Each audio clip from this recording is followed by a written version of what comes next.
Good morning. Welcome to the Appellate Division First Department admission ceremony for today, November 22. Ms. Schwartz, you may continue. Thank you. Good morning, and may it please the court. I, Sharon Schwartz, staff counsel to this court's Committee on Character and Fitness, am honored this morning to present to the court 36 applicants for admission to the bar. Further, I am pleased to report that the committee has examined the records of each applicant appearing here today. Accordingly, on behalf of the committee, I certify that each applicant appearing here this morning does possess the requisite character and fitness to merit admission to the bar of the state of New York, and thereby I do hereby move for their admission. Thank you, Ms. Schwartz. So we have previously considered this motion, and so that there is no delay, although there really is any delay in our considerations of motions in the First Department. The panel has decided to accept your motion, and your application is granted. Ms. Schwartz, again, on behalf of the panel, I wish to thank you, your staff, and the attorneys who work pro bono without remuneration for their work, their tireless work. And we thank them and you again for your continued dedication. At this time, Ms. Susana Rojas, the clerk of the court, will swear in the candidates. Good morning, Justice Weber. Good morning, candidates. I will administer the oath in the form of a question. At the end, I will ask each one of you to unmute your microphones and respond by saying, "I do." At this point, I ask everyone to please raise your right hand.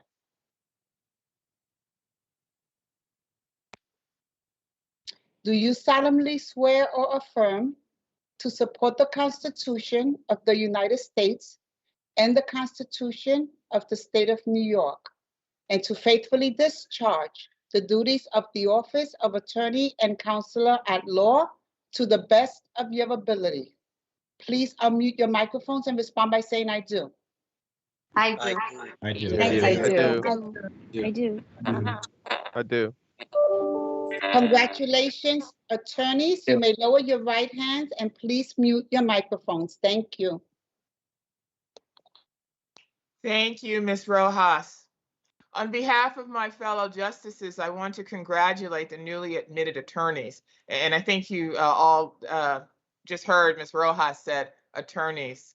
It is the tradition that one of the justices of the panel address you, give a short address. And today that privilege falls to me.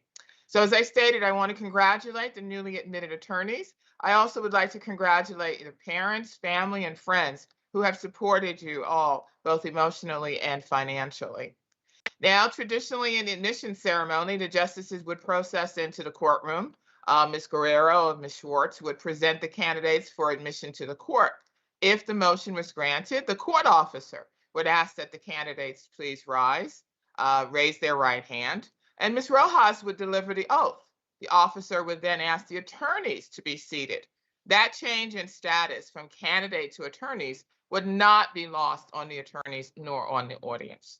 Obviously, we would be in our majestic courtroom with its magnificent dome ceiling and the beautiful murals which line the walls. We would not be in our homes and offices. Please do not think that because we are virtual, that in any way diminishes your accomplishment or your achievements. In fact, what you have all achieved during these trying times and what you will continue to achieve is perhaps all the more commendable.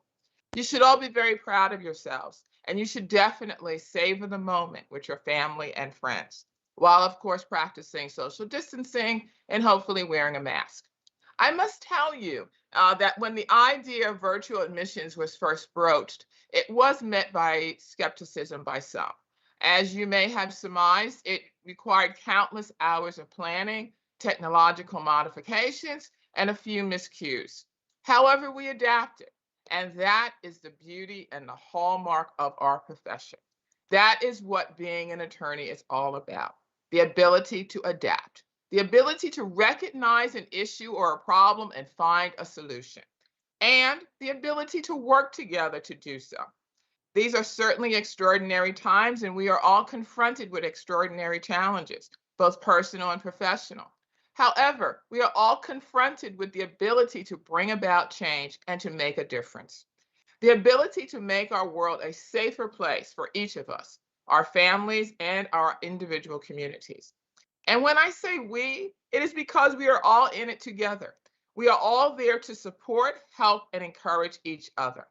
Now, there are many vehicles for making a difference. It may be volunteering to assist those less fortunate who are in need with legal issues. It may be serving as a mentor to current law school students who are facing a myriad of issues which are multifaceted and which have never been faced by law school students in the past.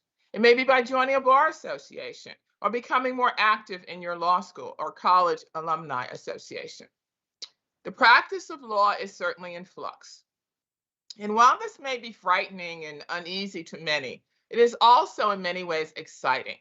It allows us all to think beyond what has been the norm, to explore new and arguably more efficient ways of practicing law. It allows us to explore what we can be and what the practice of law can and should be. Now, with the oath you have just taken also comes a set of principles and obligations that now become a part of your life forever, whether you remain a practicing attorney or not. For the rest of your days, you and your actions will be judged in light of your education and your status as a member of this profession. Again, while many may see this as a burden, it is also an honor. As Thurgood Marshall stated, each of you, as an individual, must pick your own goals. Listen to others, but do not become a blind follower. Do not wait for others to move. Move yourself. When you see a wrong, inequality, or injustice, speak out. As some of you may know, today marks 58 years since President John F. Kennedy was assassinated. I leave you with his words. Every accomplishment starts with the decision to try. So, attorneys, plunge deeply. Make that decision to try. You all bring fresh ideas and talents to a noble and great profession. Again, my congratulations to you all. Thank you. Congratulations and enjoy the rest of your day.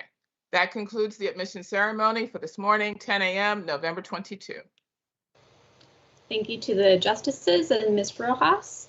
They will log off and the new attorneys will stay on with me.